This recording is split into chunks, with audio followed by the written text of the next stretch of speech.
Hello! Welcome to our channel. ఈ పొద్దు మనం మాట్లాడుకోబోతున్న మ్యాచ్ నంబర్ 51 కేకేఆర్ అలాగే డీసీ. ఈ 2 మధ్యన ఏ టీమ్ బావుంటుంది? పిచెస్ ఏ పిచ్‌లో జరుగుతుంది? గ్రౌండ్ ఎక్కడ? ఎవరు ఎన్ని గెలిచారు? ఏ టీమ్ బావుంటుంది? ఏ టీమ్ 11 బావుంది? ఎవరు గెలిచే అవకాశాలు ఎక్కువున్నాయి? ఇవన్నీ ఈ వీడియోలో మనం తెలుసుకుందాం. ఓకేనా? డీసీ చూసుకుంటే ఇంతకుముందు ఆడిన మ్యాచ్ ఓడిపోయి వస్తాంది. అలాగే కేకేఆర్ చూస్తే ఆడిన 3 మ్యాచ్‌ల్లో లాస్ట్ 3 మ్యాచ్‌లు గెలిచేసొస్తాంది. వీళ్ళిద్దరి మధ్యన బ్యాటిల్ బాగుంటదనుకోవచ్చు ఈ పొద్దు. అలాగే ఇద్దరికీ గెలిచినా వెళ్ళే అవకాశాలైతే లేవు. కానీ ఏంటంటే పోతాయని జస్ట్ ఒక ఆప్షన్ మాత్రంగా ఉంది అంతవరకే. కానీ వెళ్ళే అవకాశాలైతే 80% లేవు. కానీ వేరే టీమ్‌లని విన్నింగ్‌ని స్పాయిల్ చేయగల అయితే ఉంది. ఎందుకంటే వీళ్ళిద్దరికి మ్యాచెస్ ఉన్నాయి కాబట్టి అలా స్పాయిల్ చేయగలుగుతారు గానీ, వెళ్ళే అవకాశాలైతే లేవు. అన్నీ గెలిచినా గానీ 14 పాయింట్స్, 15 పాయింట్స్‌తో పోయే అవకాశాలైతే లేవు ఈ 2 టీములకి. అలాగే ఢిల్లీ చూస్తే మొన్న ఆడిన చెన్నై మ్యాచ్‌తో అయితే అస్సలు బ్యాటింగ్ ఆర్డర్ మొత్తం కొలాప్స్ అయిపోయింది. అసలు బ్యాటింగ్‌లో ఎవరే గాని రాణించలేదు. లాస్ట్‌కి సమీర్ రిజ్వీని ఇంపాక్ట్ ప్లేయర్‌గా తీసుకురావాల్సిందొచ్చింది. తను మాత్రం జస్ట్ ఒక 40 రన్స్ కొట్టాడు 24 బాల్స్‌కి ఎంత బాల్స్‌కో. తర్వాత అలాగే స్టెప్స్ కొద్దిసేపు నిలబడి ఆడాడు అంతే. 34, 38 కొట్టాడు అంతే.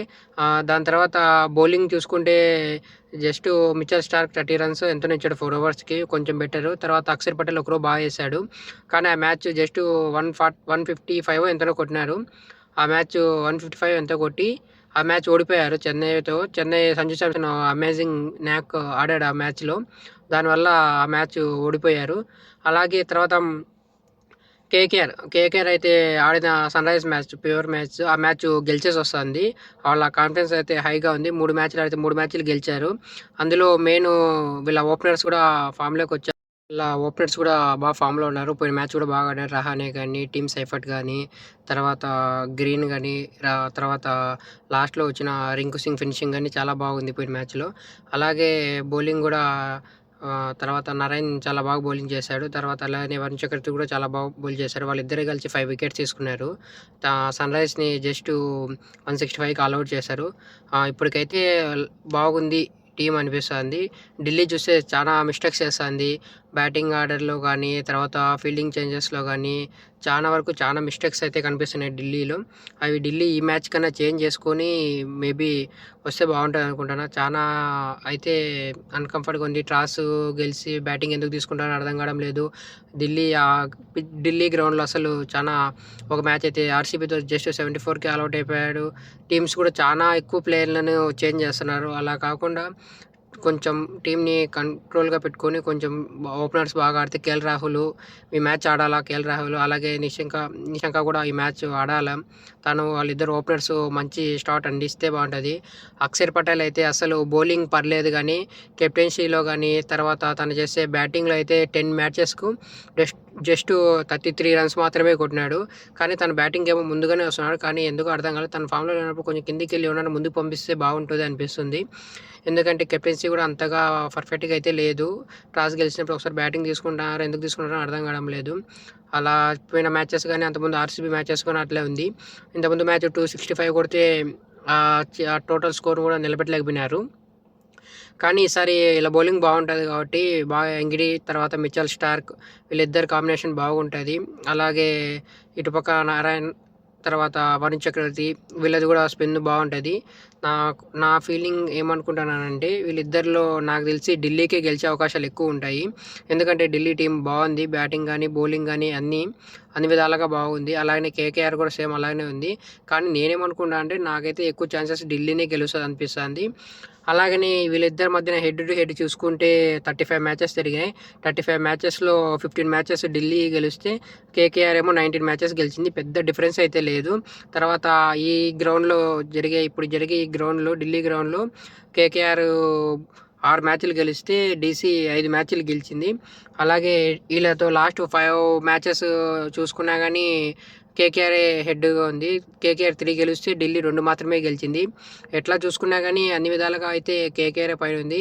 కానీ ఈ పొద్దు మ్యాచ్ అయితే ఢిల్లీనే గెలిచే అవకాశాలు ఎక్కువున్నాయి. వాళ్ళ బౌలింగ్ విధానం గానీ, చేంజెస్ కానీ. ఢిల్లీ అయితే టీమ్ ఏం చేంజ్ చేయదనుకుంటున్నాను. అలాగే దాని తర్వాత కేకేఆర్.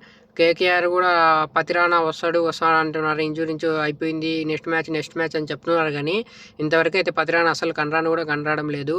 మేబీ ఒకవేళ ఈ మ్యాచ్లోకి పతిరానాని తీసుకురావాలి అనుకుంటే, ఒకవేళ పతిరానా ఈ మ్యాచ్ ఆడినా కానీ ఈ మ్యాచ్లో బయటికి వెళ్ళేది మాత్రం ఒక రోవెల్ పవెలే బయటికి పోవాల్సి వస్తుంది. ఎందుకంటే నలుగురు ఫారినర్స్ కాబట్టి. వరుణ్ చక్రవర్తి నరైన్ని ఎలాగ తీయలేరు. ఎందుకంటే నరైన్ మెయిన్ ఇంపార్టెంట్ ఫారెన్ ప్లేయర్గా. అన్ని కోట్లు డబ్బులు ఇచ్చిన గ్రీన్ కూడా తీసి పక్కన పెట్టలేరు కాబట్టి గ్రీన్ ఆడతాడు. తర్వాత నరైన్ ఆడతాడు.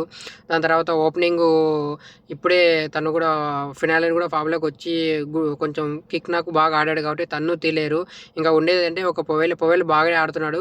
కానీ ఒక బౌలింగ్ ఆప్షన్గా కావాలన్నప్పుడు బౌలర్ని తెచ్చుకోవాలి, పతిరానా కావాలనేటప్పుడు మాత్రం బయటికి వెళ్ళేది మాత్రం నాకు తెలిసి రోవెల్ పవెలే బయటికి వెళ్ళాల్సి వస్తుంది ఫారెన్ ప్లేయర్స్. ఎందుకంటే నలుగురే కాబట్టి. ఈ అన్ని విధాలుగా ఈ పొద్దు ఏ మ్యాచప్స్ బాగుంటాయంటే కేఎల్ రాహుల్ అలాగే కార్తిక్ త్యాగి వీళ్ళిద్దరిది బాగుంటుంది.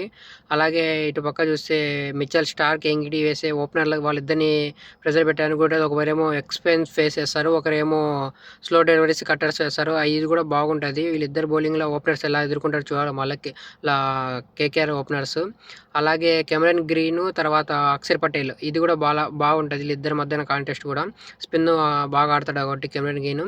అలాగే వరుణ్ చక్రవర్తి తర్వాత నరైన్ వీళ్ళిద్దరిది. తర్వాత ఇటుపక్క స్టెప్స్ సమీర్ రిజ్వీ వీళ్ళిద్దరు కూడా బాగా ఆడతారు.